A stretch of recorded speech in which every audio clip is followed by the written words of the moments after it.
Our next message comes from another remarkable global leader, Ms. Tawakkol Karman, recipient of 2011 Nobel Peace Prize, is an internationally respected human rights advocate, journalist, and a champion for democracy, peace, and women's leadership.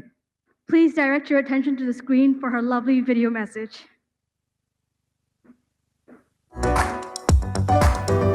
Assalamu alaikum.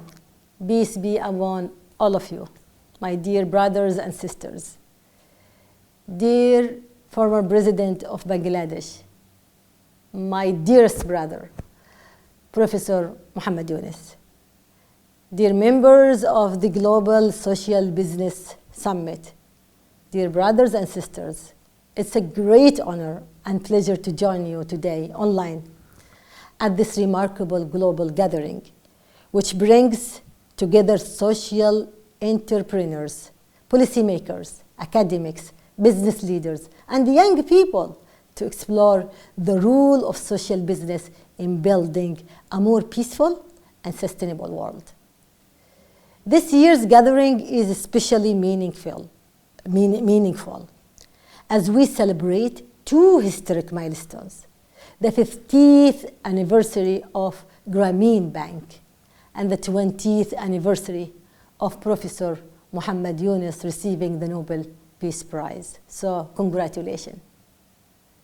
These anniversaries remind us that the single idea, when rooted in human dignity, can transform millions of lives and inspire the world.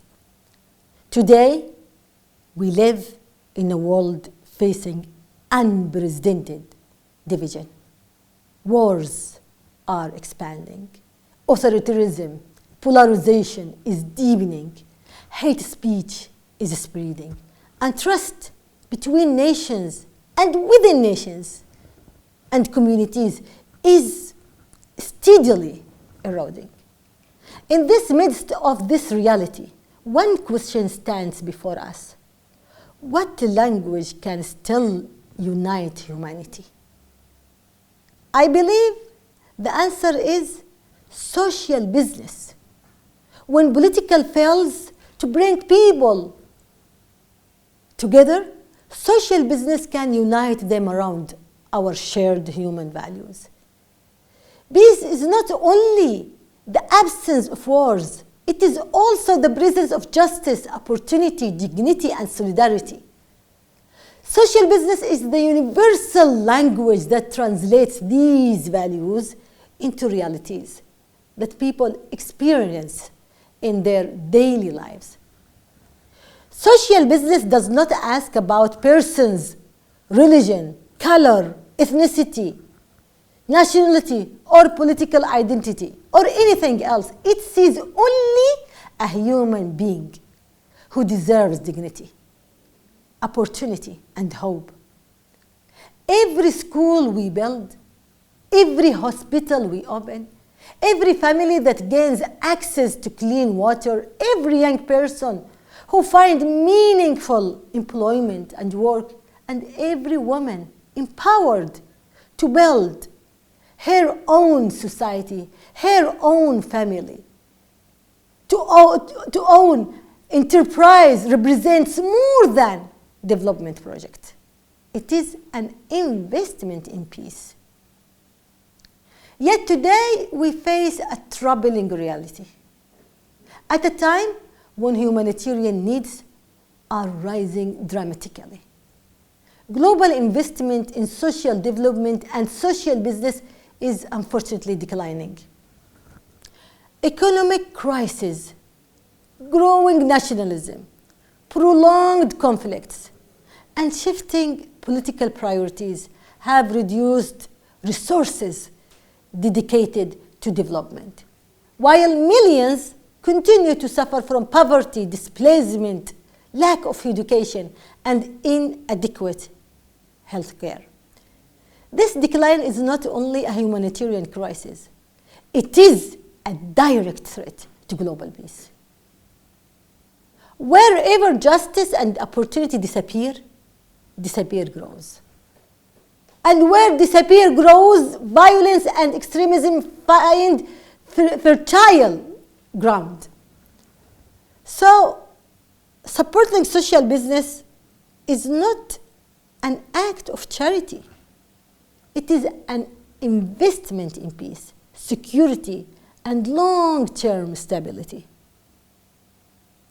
In this context, I give a very big salute to my dear brother, the former president of Bangladesh, Professor Muhammad Yunus, my colleague, the Nobel Peace Prize laureate, Professor Muhammad Yunus. I'm so proud of you because you remain one of the world's greatest source of inspiration.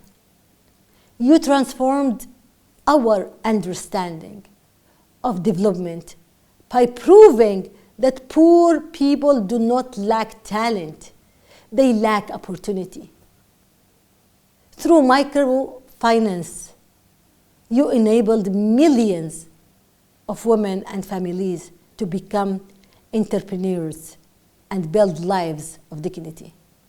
More importantly, Professor Yunus introduced the concept of social business designed not to maximize profits, but to solve society's most pressing challenges while remaining financially sustainable.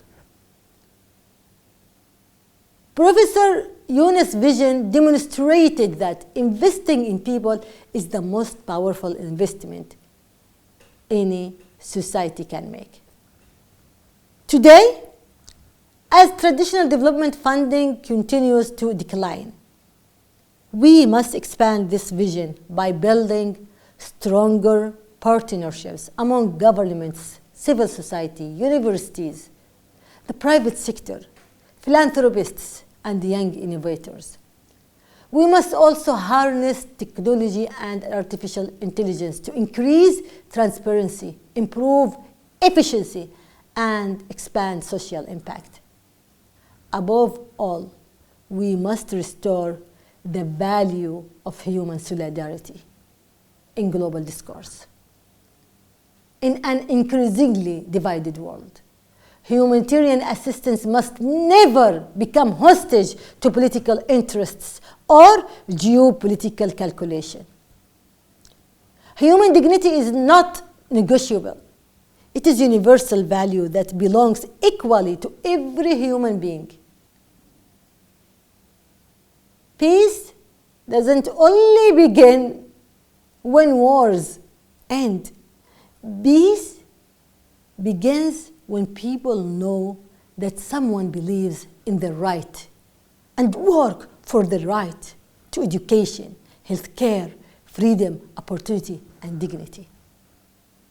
That is why social business is far more than a response to crisis.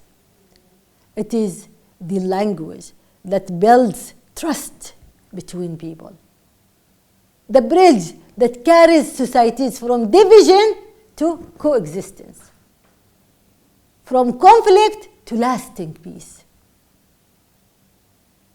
So, dear brothers and sisters, let this summit become a renewed commitment to placing human being at the center of development, making social business a cornerstone of peace, and transforming inspiring ideas into partnerships that change lives.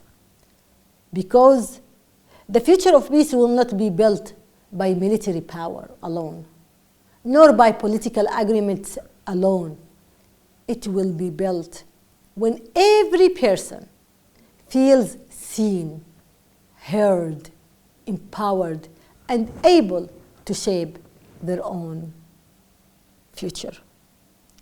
Social business is not simply the language of peace. It is the pathway to peace.